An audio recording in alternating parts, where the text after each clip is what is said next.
ขบวน258นะครับมาในเวลา3:21 นาทีนะครับต้นทางน้ำตกปลายทางธนบุรีนะครับจบเลยนะคะ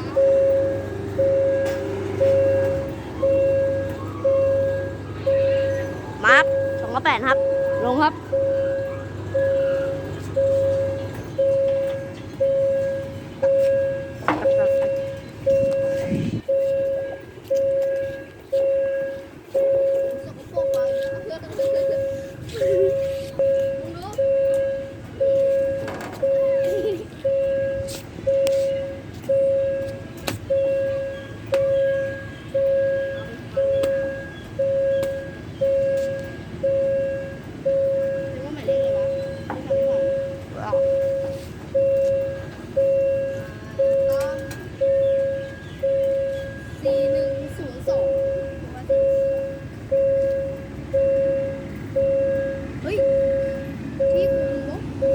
ส้มครับ4405อ